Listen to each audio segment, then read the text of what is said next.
I want you to leave this room tonight with a deep sense of crisis. And I want you to be really worried about what is coming. Now, if I speak in Spain or in Portugal or in Greece or in Italy, everybody knows what I'm talking about. In Germany and in the Netherlands, in part, I think people still have to learn that the social formation that we live in and that is kept together by this magic institution money is in very deep trouble. And that those who are supposed to maintain and repair it have lost control and direction. That is a more severe diagnosis than one that comes with a therapy. I will not talk about the therapy, because I think that if at the end I tell you what everybody has to do in order for things to be right again, you don't understand the severity of the crisis. You think if Streeck knows what to do, it can't be that bad. But my sense is that right now the order of the day is to understand why we should be really worried. I will say something, let me begin with the notion of money and simply summarize some of the presentation that I heard in the first session, which is, in the language of a sociologist, money is an institution that is embedded in a social regime in which some people are entitled to do certain things and other people are obliged to suffer from it. That's what we call an institution. It has a ruling class and it has a, let's say, non-ruling class. The institutions evolve over time and they are not entirely predictable. Karl Marx is credited with this famous observation that people make their own history, but they do it behind their backs. They don't understand what they are doing. And that is very much the case with an institution like money. The story that you heard in the first session is one of a slow evolution of a very complicated institution of which everybody believes it's very simple. Somebody makes money and we pay with it. If we look at it, it's a big mystery, and it's a mystery not just to us. It's a mystery to the central bankers, to the bankers, to everybody else. The 1930s were a time when capitalism was for the first time on the brink, when we see a huge literature on the nature of money and huge debates on what this is. As a sort of aside, the famous German playwright Bertolt Brecht in the 1920s, when he was still young, he was in his 20s then, once observed that he tried to find out what money is for one of his plays, and he said, basically a very essential course on money would cost me 20,000 Reichsmark, and I wouldn't know much about it afterwards. And so he didn't take the course. But you were here and taking the course, and one more general observation on this. Money is an institution, as I say. Now that means it is embedded in a whole range of other institutions that form together a society. And as societies are different, then the definition of money, the right to create money, the right to spend it, the right to loan it, is differently defined in different societies. What is debt? What obligations do come with debt? What is capital? How do you turn objects that you own into capital that increases itself, so to speak, because the trick in capitalism is to accumulate capital that is capable of accumulating, and do this endlessly, because the very idea is that this should happen infinitely. Money as a capitalist institution must make this possible. Otherwise, it wouldn't fit into a capitalist context. So there's capitalist money, there would be at some stage maybe socialist money. There was. It wasn't very successful. There's also in different societies, different institutionalizations of money. So for example, in an export-oriented society like Germany, which depends on profits in foreign markets, money will be institutionalized in such a way that there is a general tendency for it to be stable. That is, this society is inflation averse. Whereas there are societies that depend where in a more generic language, where the settlement between capital and labor is such that social peace can be achieved only at the expense of monetary stability. These societies are more inward-looking, less dependent on exports. Employment is more dependent on public employment. Then these are societies that are sort of inflation-prone. Take a society like Italy, which is not a big problem as long as you can, as you have an international system in which you can devalue your currency if your inflation rate has gone too far. That's not an ideal world, but in capitalism there are no ideal worlds. So you can work from one devaluation to another. There are societies that are state-driven societies, like for example France, where the social peace depends on a steady budget deficit, which then has to be cleaned up in some way at some point. And that is another sort of institutionalization of money and the use of money. In Europe, we have put all these societies with their different social settlements, their different sort of built-in preferences for the way in which you use money as a social pacifier, as a way of generating both prosperity and equality, or at least legitimacy. We have put all these societies under one monetary regime. Some of them fit better under that regime and others don't. So one of my dire predictions is that a society like Italy will never be able to live with the sort of hard currency policy that the Germans are imposing on them. And that if they are going to get out of the trouble in which they are now, and I could also mention other Mediterranean countries, they may have to revise their trade union system, their wage settlement system, their pensions, all part of the social compromise between society and the market. They may have to revise it, but experience tells us if they cannot support such domestic reforms or revisions with a devaluation of their currency, which makes them more competitive externally, especially in relation to a country like Germany, then it will not work. It will lead to a blockade. It will result in a decade or more of lost effort, like the Japanese, for different reasons, are in their second lost decade. Yeah? But Japan is a society that has remained rich. Now we look at the Mediterranean and we see how they are losing from year to year.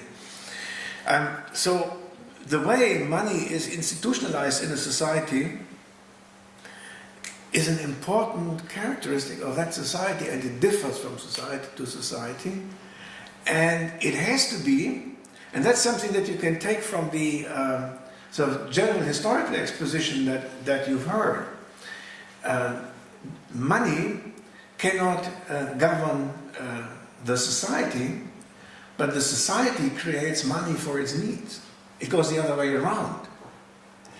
And the idea that you can rebuild a society so that it fits a particular idea of what money is a totally futile, technocratic mistake, if not worse.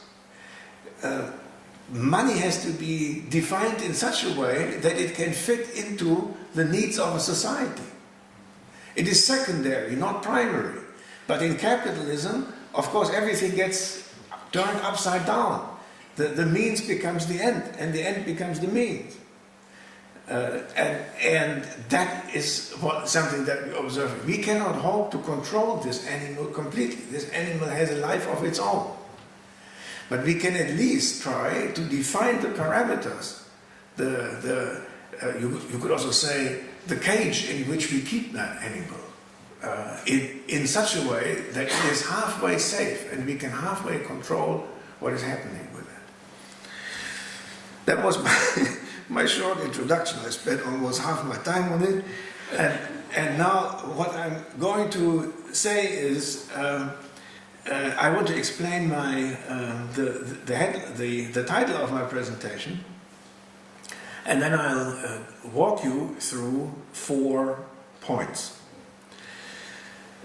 Why running out of time to buy? The book that I've written a few years ago has the title in English, Buying Time.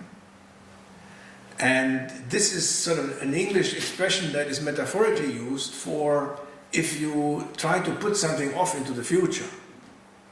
But I mean it more literally. You buy time with money.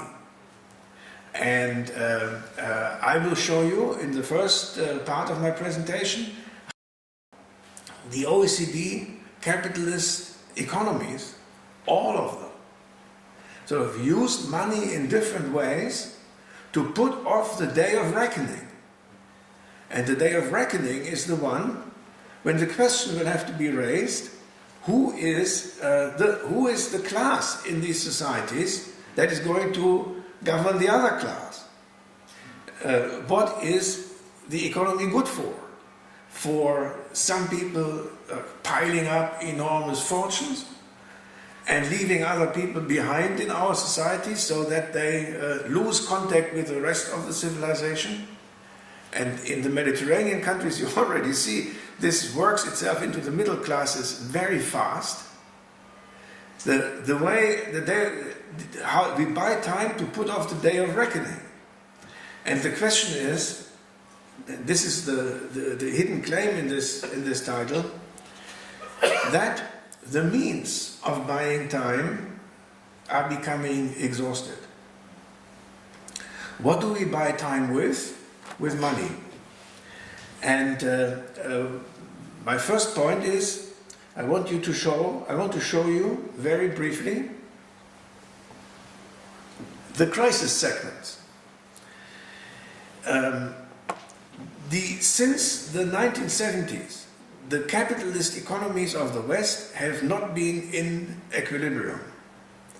By equilibrium, we mean a situation of stable growth. Capitalism can be in equilibrium only when it grows. Of stable growth, predictable, manageable, the growth that can be distributed politically so that there is social cohesion. There is social provision for the people who don't own the means of production, so that in their old age they don't get poor. All of these things come together in the notion of a stable growth path. Yeah, these societies have not been in equilibrium since the end of the post-war growth period, and as a result of this, they have been going through a series of 3 crises, which have a particular nature, and they all have to do with money. It is different ways of using money to buy time, which is a solution for the problem for the time being, but then turns into a problem itself and has to be followed by a different solution. And all these solutions had to do with the modern institution of money. As Professor Türk mentioned, in 1971, when the Americans went off gold, from then on we have fiat money, and money can be produced unendingly. And this was the tool that they tried, but in 2008 we saw how risky this is. Now let's go to the crisis segments. Now I understand how this works here. Yeah, this won't help me. Sorry. Okay, I need my friend from the technology department. Yeah, no. Something's happening here. Yeah. Okay, good. Now, thank you. The moment you rose up, the thing returned to reason. You have the sort of magic power that money also has. So you should speculate at the stock exchange. What I'm showing you here is the three periods using the American case, but this is basically the case in all of the other OECD advanced capitalist countries, roughly 20. Now there's differences in the timing, there's differences in the level, which is to be expected. But for someone like me who has spent some time of his life to work on the varieties of capitalism, looking at this data was a revelation. There are varieties, but the commonalities are much more important. Yeah? Now, first of all, the 1970s are a period of high inflation. Public debt and private debt are low. Then, in 1980, inflation had become a big problem, especially for the American economy. And the Americans were the ones who ended inflation when this guy Volcker took over as the chief of the Federal Reserve. And we're in 1970, look at the green curve. From 1980 on, inflation is dead, it goes down. Right now, as you might remember, our central bank is sort of desperately trying to get inflation up to 2%. Yeah? In the 1970s, we were like at 20% in the United Kingdom. The US also in the order of 20% for a while. Yeah, only Germany. Germany is always a strange case. We were the Dutch suffered from inflation because of their natural gas. You may remember. Now then, as inflation goes down, public debt goes up. If you kill inflation, you will kill jobs. So you get unemployment benefit that you will have to pay. Reforming quote-unquote unemployment benefit always takes a little time. So initially you have to pay these people things, then you can cut. But you can't do it immediately. And so also the fake demand that is produced by inflation has to be replaced with other fake demand that is produced by public debt. So you use money in a different way, and you see this when public debt, the black curve, goes up. In the 1990s, the creditors of the states got very nervous, and under American leadership, the fight was against the deficit.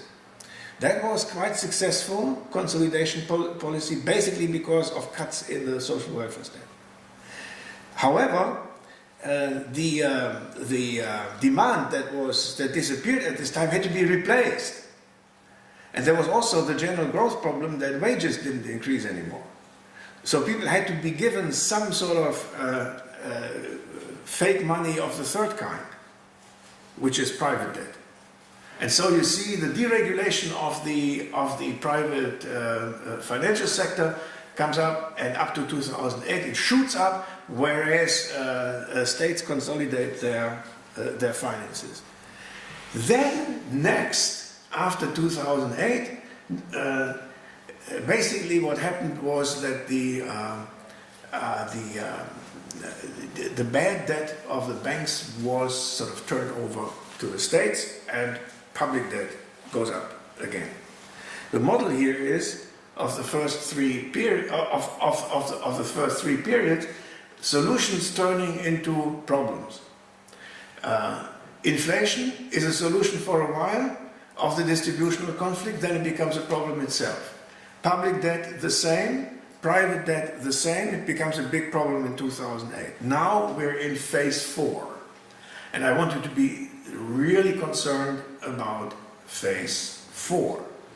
The period of monetary expansion. Monetary expansion we had before, but now we have it in a very peculiar way. This is my first point. We are now in phase 4 of the post-war crisis of capitalist disequilibrium. This development is accompanied by the advance of what I call, my colleague is a theologian, so he knows that actually there were 4 apocalyptic horsemen. In the last book of the New Testament, the revelation of St. John. I have only 3 apocalyptic horsemen, which however are dangerous enough.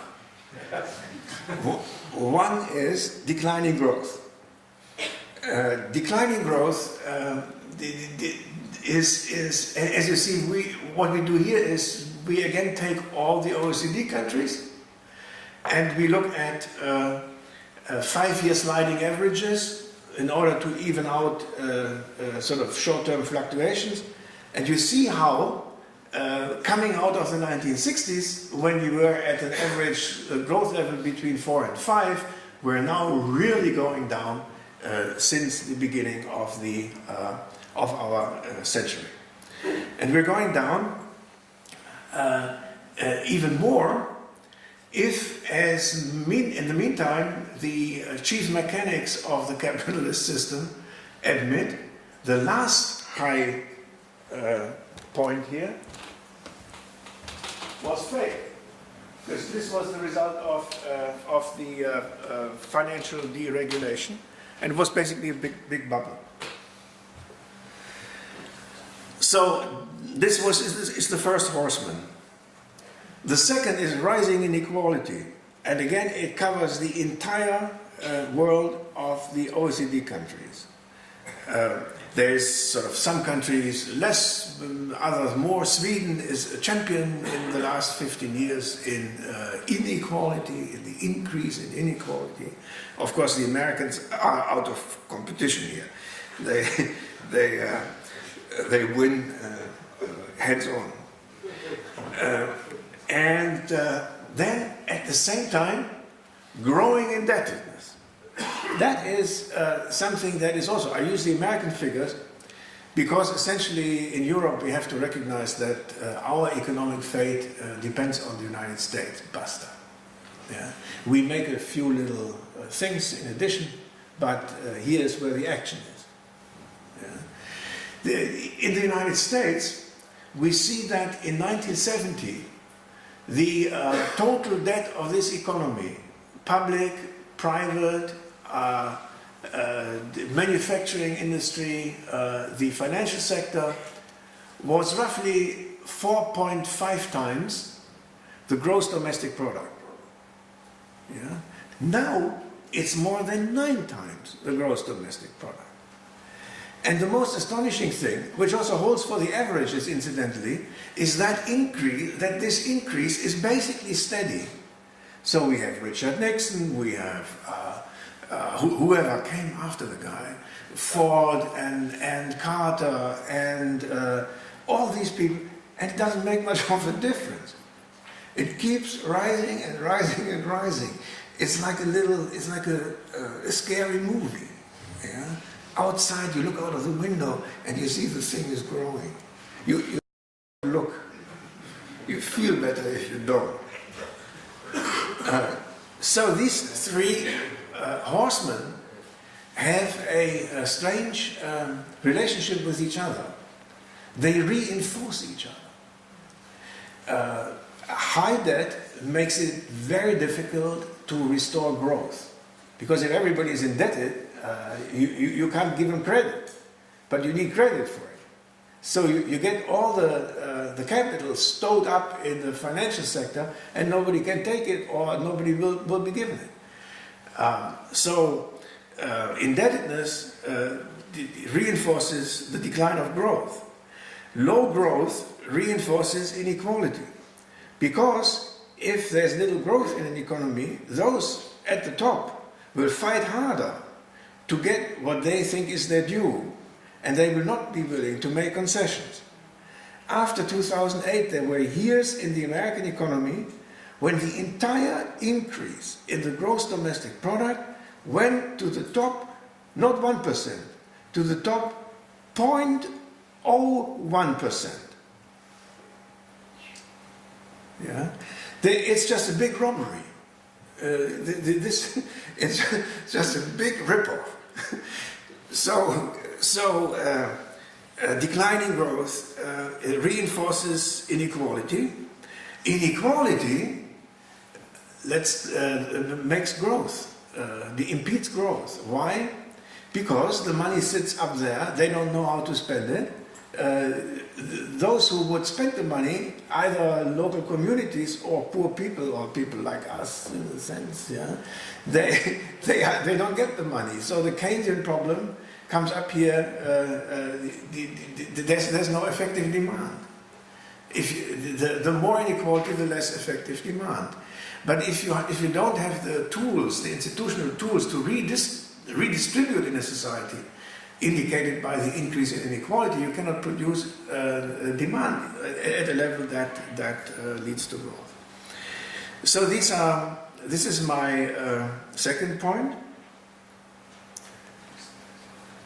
I come to my third point. The situation that I've described to you is incompatible with democracy. That is obvious. If there was democracy, you wouldn't have steadily increasing inequality. The Keynesian growth formula for the glorious 30 years after the war was democracy becomes a productive force in capitalism. A productive force in capitalism? Well, democracy is good for all sorts of reasons, but economically it is good because a democratic state redistributes income from the top to the bottom and thereby makes growth possible, increases demand. During the neoliberal era, we have turned this around and we have begun to believe in supply-side economics. Supply-side economics means that you have to distribute the money from the bottom to the top in order to give people an incentive to work hard. What? Yeah, there's two sort of incentives in the world, in the neoliberal world. In order to make the small guy work, you have to take his money away from him. In order to make the big guy work, you have to give him more money. Profits. It's a strange anthropology. Yeah? But obviously you're born with different genes. Some people increase their labor supply if they get more money. Others need to be taken the money away in order to increase their labor supply. So, very hard to do. And what you see is, if you now look at my three faces, you see that this development after the 1970s coincides with very different, I have to read this here because this doesn't show, with a change in the conflict arena. The 1970s were a time when distributional conflicts took place in labor relations. You had trade unions, you had employers, and they were fighting each other, and you could go with your friends and sort of hate your employer and shout, and that was the start. Yeah? After the end of inflation, unions disappeared almost everywhere, or they were extremely weakened, precisely because this outlet for distributional possibilities was away. And also unemployment followed after the end of inflation. As a result, the arena shifted to electoral politics and social policy. And it was like, let's defend unemployment insurance. So every 4 years you could sort of go to vote, which was, you could strike every year, but then it was limited to very short periods. And you just go and throw your ballot into the box, so there's no colleague to hug and fight with. It's a different sort of experience. And then when money comes out of private debt, there's nobody to fight except your banker. And you go and sit across the desk with your banker, and then you start shouting, solidarity, solidarity, and the banker says, sorry, this is about money, not about solidarity. And I don't want to give you credit for this. So it becomes, and then now we're in a world, I'll say something where we are now, but later. Social policy, and now we have sort of conflict in financial markets. The means of participation change from strikes to elections to post-democracy, as Colin Crouch called it. A democracy that is sort of decoupled from substantive economic issues and becomes a contest of personalities, of television, images, and this very syndrome that results in a declining participation in elections since the 1970s. This is again OECD averages, and it's amazing to see that in all these countries fewer and fewer people go to vote. Now you would say, well, then they just feel better so they don't go, but the problem is that it is sort of systematically distributed. At the bottom, it is people at the bottom of the income distribution that drop out of the political system. Here we have, for example, and it's the case everywhere, in all our countries. Here we have British constituencies, and on this axis, this is the voter turnout, and this is the unemployed as a percentage of working age population. And you see, the more unemployed we have, the fewer people go to vote. The same here, owner-occupied houses, also British constituencies, where you have owner-occupied houses, and to the extent that you have it, voter participation increases. Where people live in less comfortable circumstances, they don't go anywhere. And they don't know why they should. Because what comes out of the election is decoupled from their economic and social situation. It's just for fun, if you like bad jokes. But in this context, it's very interesting to look at the rise of the so-called populist parties. It is only through the increased participation of people who vote for these populists that we now see in some countries an increase in voter participation. And there are not only right populists, also left populists, like Bernie Sanders in the United States, and like Jeffrey, what's his name in England? Corbyn. Yeah, Corbyn. These people are beginning to draw people who have never gone to vote because they are too young, or people who have long time ago voted for the Democrats or the Social Democrats, and now they come back. Sorry, I don't want to talk forever, but what I want to remind you at this point is, if the establishment parties tell you how ugly these populists are, don't buy it. It is an attempt to exclude these people from the political arena. It is very important that we listen to the differences. I have a sort of handy definition for the difference between left populists and right populists.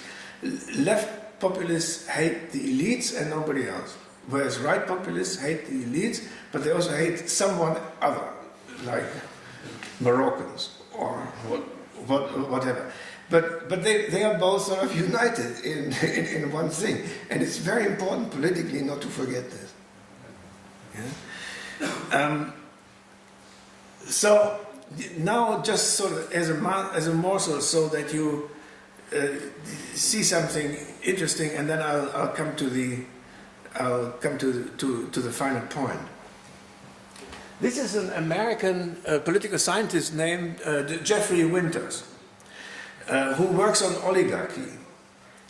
And like political scientists, he works on basically this is not true. He is an exception in that he works on oligarchy everywhere, in the Roman Empire, in India, and in the United States, and so what he does is he has calculated a material power index, which basically compares the material power of the top of the distribution to that of the lower end of the distribution. Now this is an extreme case.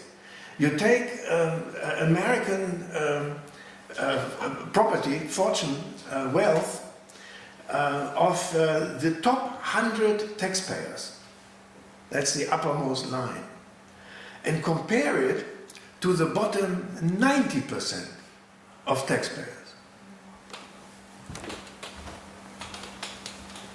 And the top 100 taxpayers have 108,765 times as much as the average of the 90%.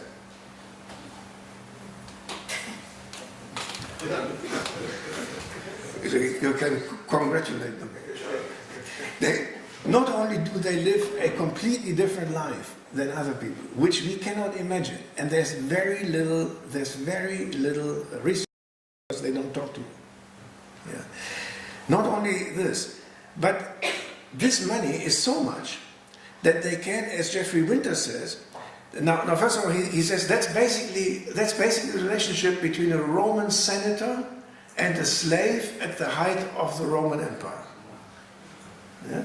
So how he gets the numbers, I don't know, but he's a very good researcher, so he will have good reason. But what is more important is that these people have so much money that they can employ a huge industry, which Jeffrey Winters calls wealth defense industry, yeah? Which specializes in defending their wealth against whatever democratic attempt might be made to tax them, for example. Yeah? And these people are so well paid. It's an army, it's an entire army. And they are so well paid. They take the best graduates from Oxford or from Harvard, and they become lobbyists, they become lawyers, they become accountants, they become tax advisors, yeah? And this entire army specializes on defending this material position. As far as politics is concerned, and now we come back to democracy, although we're already in the middle of it, as far as politics is concerned, these people have so much money that they can make sure that American elections, and they are basically the only ones that count, that American elections never run against their common interests. Now, as Jeffrey Winters points out, these people disagree on many things. Some are in favor of gay marriage, some are against gay marriage, some some are anti-racist, others are racist, but there's one thing they have in common and where they firmly agree, that is the defense of wealth. Yeah? And take the Koch brothers, K-O-C-H, of German descent. Koch brothers. Yeah, Koch. But my American friends call them Koch brothers. For this coming election, they set up a fund of roughly $1 billion out of their private money to finance not just presidential candidates, but candidates carefully selected in all of the 50 states, where there is a swing state, where they could bring them from one position to the other, where they could sort of introduce anti-union. And they employ an army, I remember, of 8,000 specialists who analyze each individual legislature and prepare pieces of election that are tested by the best of the lawyers so that they will stand before the Supreme Court, and then they give these drafts to the people that they elect, who then pass them in their local parliaments. That's not just post-democracy, that is democracy finito, and there is no democracy there. So this 1 billion fund, just for this election year, is as much as the two parties, Republicans and Democrats, as party organizations, spend on the election. So the Koch brothers are the third party, and they know exactly what they want. So I leave this aside because Professor Turk talked about this. Let me say something to finish this off. Last call, magic money. This is about how our leaders, elites, are confused. What you see here is general government debt as a percentage of GDP. And you see that after the consolidation phase, it goes up again. This is not a surprise. But here's now McKinsey's study of global debt, appeared this year, where they show how during the crisis of 2008, the private sector, and this is global debt, the private sector begins to deleverage, but at the expense of the public sector. So the whole thing is being pushed over to the public sector. Here is the general increase in indebtedness after 2008, just to show that my third apocalyptic horseman is still riding very strong. And this is the fourth quarter of the year 2000. This is the fourth quarter of the year 2007. And this is the second quarter of 2014. And we're talking about global debt, China, everybody included. The thing sort of grows.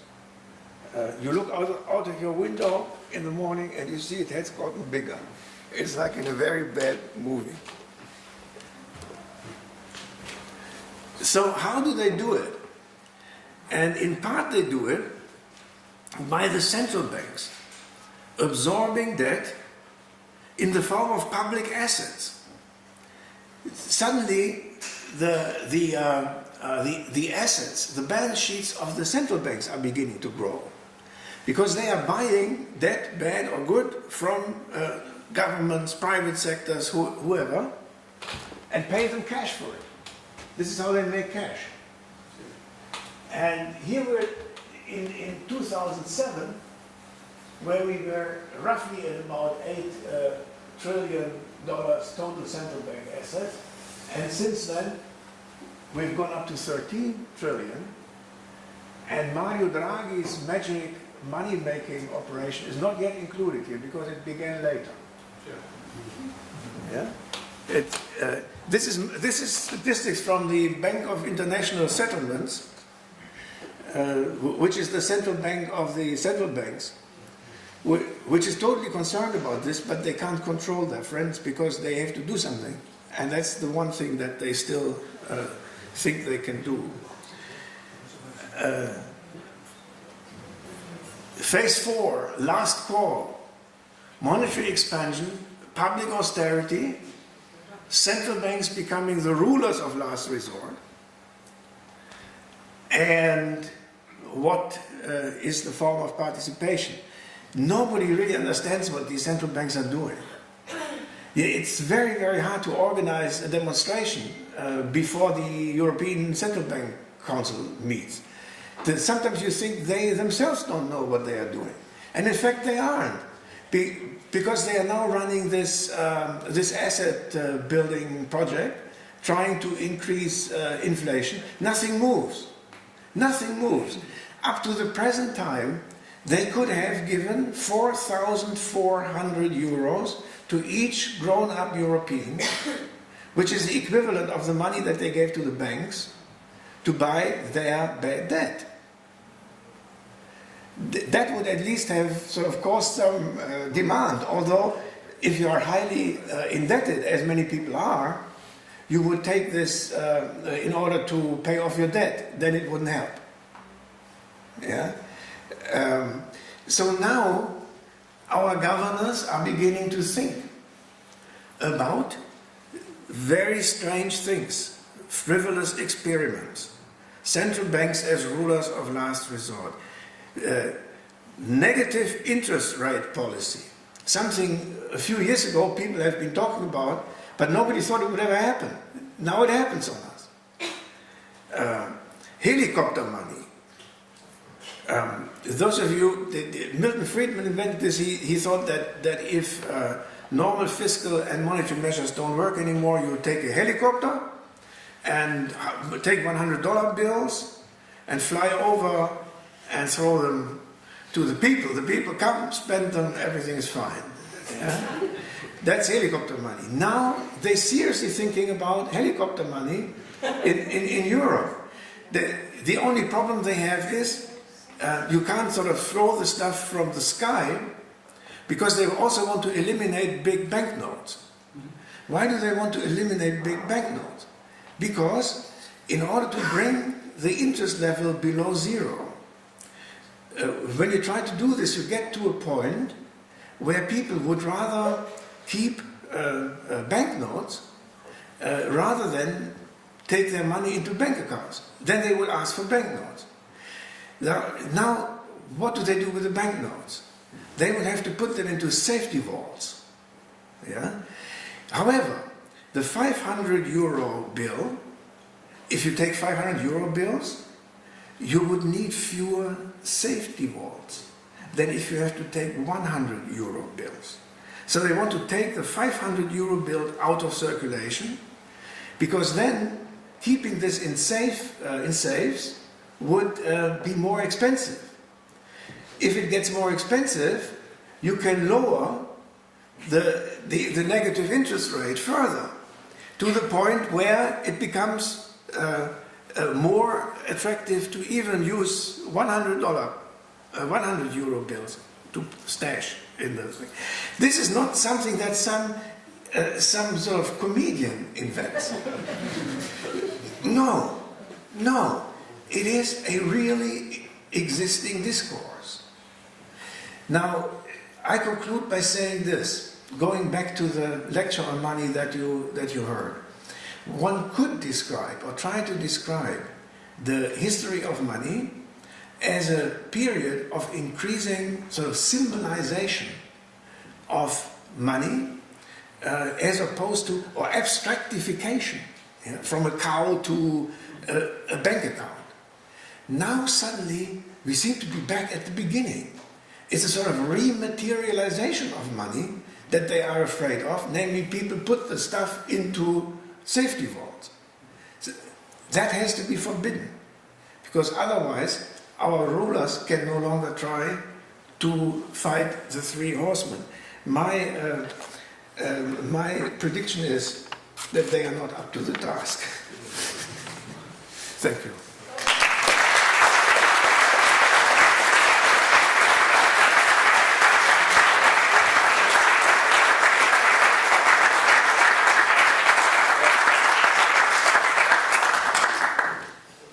Ladies and gentlemen, you have heard two wonderful but also radically different lectures on money and economics.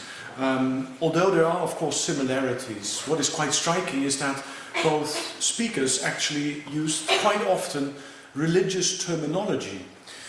We've had a description of the history of money by Professor Türke, who basically presented this as the history of substitution.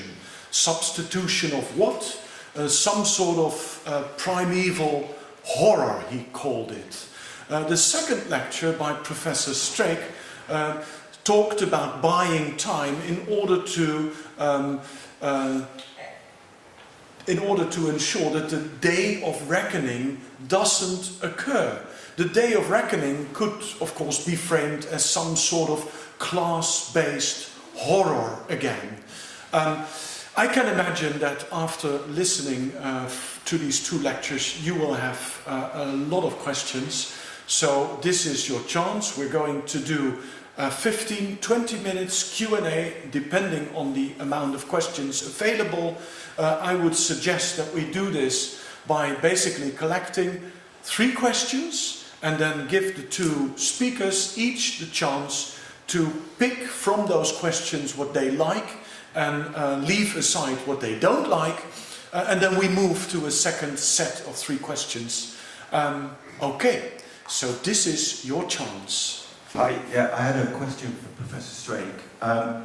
Given, as you described, the insanity of the solutions that the European Union or the ECB are now proposing, do you have an idea on their complete fear or ignorance of fiscal policy? Why has there been no implementation of fiscal policy, either through quantitative easing or in the more traditional methods? What is holding them back from that? Then let's do 3. Okay, yeah, this is one. Second question, please.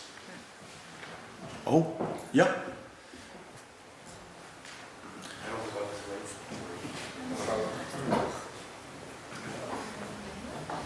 Hi, it's perhaps a bit of a specialist question, but there's been one proposal by John Maynard Keynes as to prevent, well, maybe a very serious issue, and it's not only deficit countries but also surplus countries. It's called the International Clearing Union, or some kind of, well, virtual currency called the banker.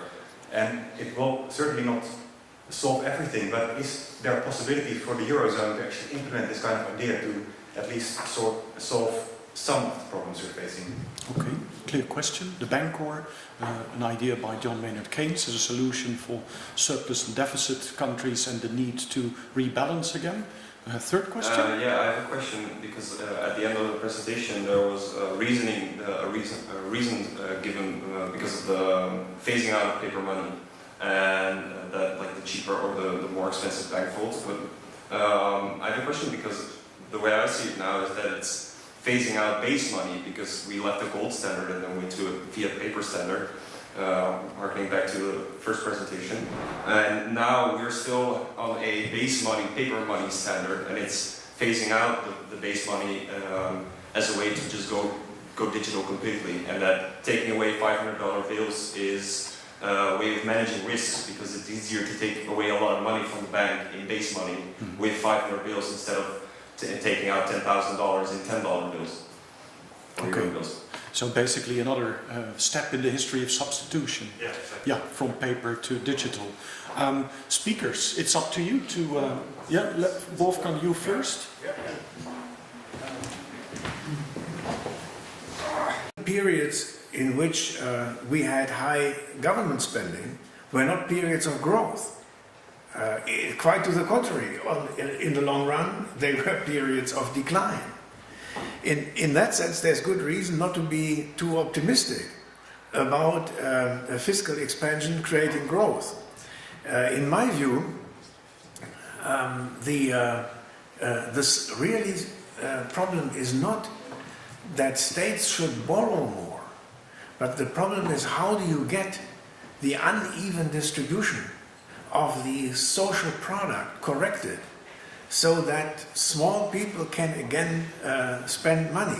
Now that is not necessarily a problem for a country like Germany or the Netherlands yet, But for the Mediterranean countries, it is an enormous problem. And then, of course, also, in these countries you have a problem with the reliability of the authorities that would use the additional credit for fiscal expansion. Basically, you can say that there was no lack of credit in the early years of this century. Quite to the contrary, Goldman Sachs and everybody else were pushing money like dope pushers into these economies. What happened? It all went, because of the structure of these societies, it went into investments or in consumption, clientelistic consumption plus wrong investments that were not sustainable. Always on the assumption that some other country or international organization comes in and takes out the debt if the debtors cannot pay anymore. So that is not a solution. Keynes, there's two aspects to the Bancorp. Keynes was a genius, but I think he also was sort of very English upper class of the 1920s and 1930s, which comes with the idea that a society can basically be controlled from the top. And how do you control it? Through the treasury and the bank. That was his world. And there was the idea that you can sort of bring a country that has a surplus, a trade surplus, you can make that country sort of move towards a situation where it doesn't have a trade surplus anymore. But imagine German automobile workers, very powerful force. You tell them, you have to increase your wage to such a level that your cars become less competitive. But I've studied the automobile industry and the automobile unions. Even if they throw you out like if you only mention the possibility, because this is their jobs. Yeah, and there's a politics behind this, behind surpluses, behind deficits. That Keynes wasn't really. Keynes thought you sort of turn 2 or 3 screws and then everything is okay. That, I think, is no longer the case in a society that is as self-confident as our societies now, or interest conscious as our societies are now. Then the other thing about the Bancorp, however, I would separate this from this point. This is the possibility that you would have a 2-layered currency system. You would have the Bancorp as an international currency, replacing the gold that under Bretton Woods was still a currency between central banks. And then you would have national currencies that would be devalued or revalued against the Bancorp if that was necessary, and everybody would agree to it, and you would have negotiations about it. So you would have optimally the best of 2 worlds. You would have flexible exchange rates as well as fixed exchange rates. That is, fixed exchange rates with the possibility of revision if it is necessary. That would have been a good idea, in my view, and it could still be a good idea for resolving the problems of the euro. If inside the euro we would have the euro as an international or supranational currency, and individual countries would be able to have a second currency that they could revalue or devalue in relationship to the euro. The Germans hate it. Why do the Germans hate it? The Germans right now get everything from this mad gold standard thing that we have imposed here. It's a gold standard thing because nobody can readjust their currencies. The Germans win. They even win when Draghi brings down the external exchange rate of the euro, because then we now have a euro-dollar relationship of €1.05 against $1. 2 years ago it was 150 against the dollar. The German automobile industry, sort of, they have several bottles of champagne every evening. If they look at the exchange rate, it's fantastic for them, and so they are not interested in doing this. And Angela Merkel will of course, loves the automobile industry. May I still ask a question? Yeah, but here's someone else. Go ahead. It is a rhetorical one. I question myself if talking about the prevention of deflation. Yeah. That is the objective of the Yeah. board of the ECB. I think it is quite obsessive. Yeah. Since deflation in different aspects should not be negative. If we see that energy prices are falling down, if you are looking to higher efficiency in production, cost is going down, Yeah. those are positive elements. Yeah. So deflation is bad if the savings become too high. Yeah. If what we earn, we don't spend. Okay, I see this point. But I don't talk about those first two issues which I put on the table. Yeah. Do you agree with me? Yeah, we're going to collect two other questions, if there are two other questions. Yeah, there are. Oh, wow. Yeah, you're first. Is not the solution that there should be more effective demands, especially from Germany and Holland, so higher wages? I mean, this has to be the solution for the euro and has to be the solution to make new growth. Is that right or not? Yeah, third question. Hello. I had a question about money in politics. The cockpits are having a lot of influence in the United States. Do you think that the European Union also has a lot of money interest in it, and is it bigger or smaller than it is in the? Can you say this again? The money interest Yeah. of lobbying and influence on elections. In what kind of level does it happen in the European Union? Okay, yeah.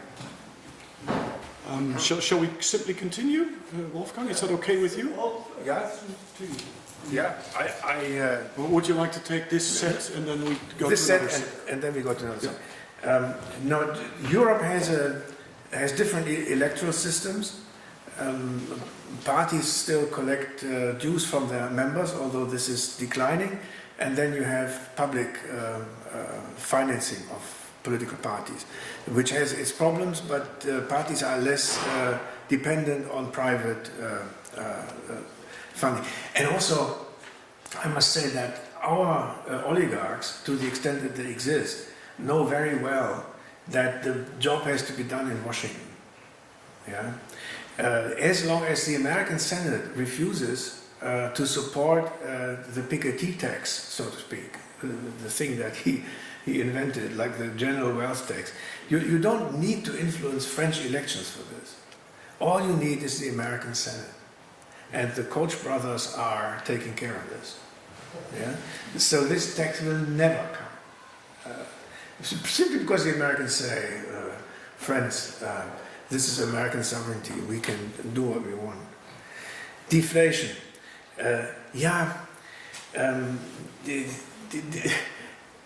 See, I think,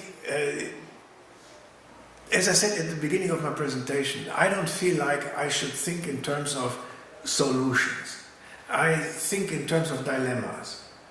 And the way our managers sort of face the present situation, they have two horns of a dilemma. One is, so to speak, deflation, and the other is inflation. Yeah? And they don't really know how to steer between them. That's for me the more interesting thing. I'm not a technician. Especially since as a sociologist I observe how the technicians, and that's something that you talked about, how the technicians talk with each other on this as though it was a magical thing. They believe in so politicians today believe in linguistic exercises. Yeah? Like certain things you are allowed to say, other things you're not allowed to say, hoping that if you're not allowed to say it, it won't happen. Yeah, and so I don't want to get into the discussion whether deflation was the solution or inflation. I only observe that there are people, that reasonable people disagree on it because they don't know what the animal is doing next. And what was the other thing? Higher wages. Higher wages. Yeah, look, in Keynes, this is really important. Keynes was thinking about a world with basically national economies. And the interesting thing is that the first person I mean, this is a sinister story. The first person to discover this, when they reviewed the first edition of the General Theory, was a man named Hjalmar Schacht, who was the president of the German Reichsbank in the 1930s.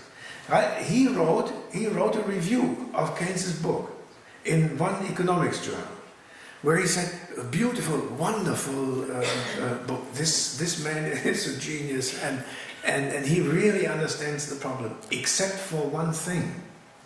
He believes that he's in a closed economy. That could be the case as long as there was a British Empire. Then it was a very big closed economy, but still, with sort of tariff barriers and all of this. Hjalmar Schacht says that is going to go, the British Empire. So then the equations don't work anymore. Then he suggests, I mean, he was a leading Nazi guy, he suggests that the only way of following Keynesian recipes was an autarkic economy. And Germany was about to create one for itself. Yeah? Conquering the rest of Europe and pulling up a fence around it. Yeah? So today, in an open economy, if you urge German workers, especially in manufacturing, not in the public sector, that's a different game. But in manufacturing, where you have foreign competition, not only that, not only for products, but also in labor markets. If you build cars in, let's say, Neckarsulm, and then your union goes to the employer, which is Audi and SU, and tells them, look, we want 10%. And then they say, oh yeah, well, yes, that's fine. We think we very much appreciate your effort. Yes, but then 10% of your jobs will go to Hungary. Yeah, we simply relocate the engine building to Hungary. Then these workers will go to their union and will say, what, you idiots, you want 10%, and then 10% of us are unemployed.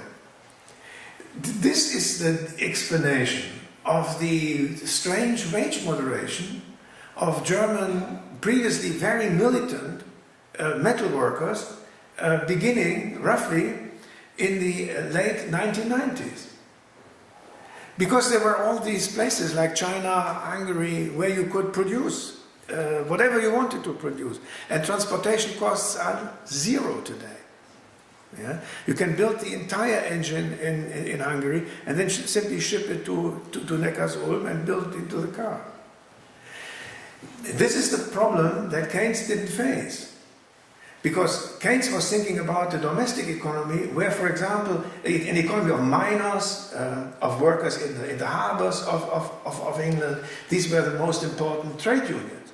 Miners and longshoremen, as we say in America. And then a little manufacturing, which was sold in the empire, not elsewhere.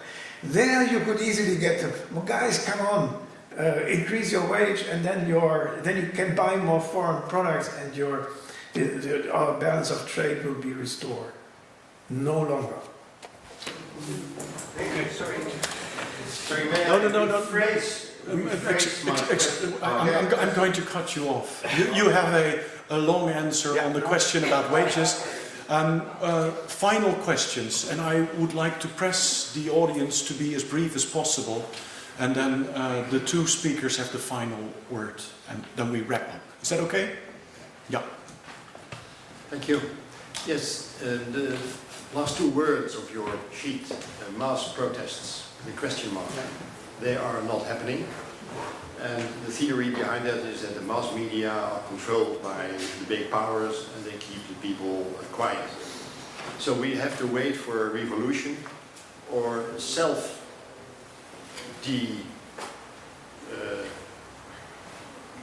Destruction. what Professor Dirke mentioned, Self-destruction. debt cancellation.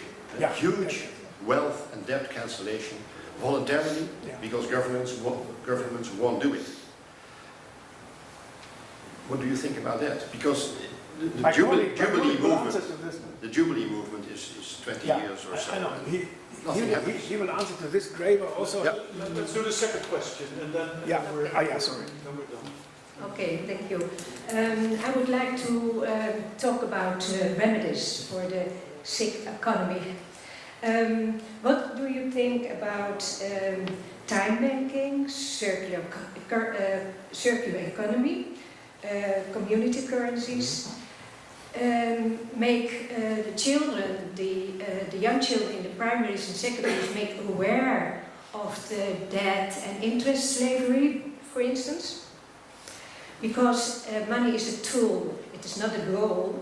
It is a goal, but there are other values. And the role, for instance, of the BIS-bank, of the rating offices, how can we turn it around? Because we know from the 5 Rothschild brothers, it's the food, it's the education, it's the money, it's the health, and it's media. And then talking about values, we have to do it ourselves. I think do it a self-economy, and to start them all over in the world, but there is no connection between the food movement, the money movement, etc. So, Your question yeah, my question is, can we make clear the real values like fair, and not an inclusive economy, but fair, healthy, circular, with gender justice, with the human and women's and children's rights? Can we put them in that debate? The two of you are forcing Wolfgang to stop looking into the abyss, what he loves to do, and start thinking about remedies. Wolfgang, your remedies. Yeah. I'm a sociologist and not a technician, so what I observe, and that's something that you're alluding to. What I observe is that more and more people are beginning to think about things like cooperatives, local banks, banks that do only banking and not speculation, revival of older forms of economic organization, regionalism, and so on. And I don't think any of this will be the solution, but many people today are thinking about these things, and they have good reasons to do so.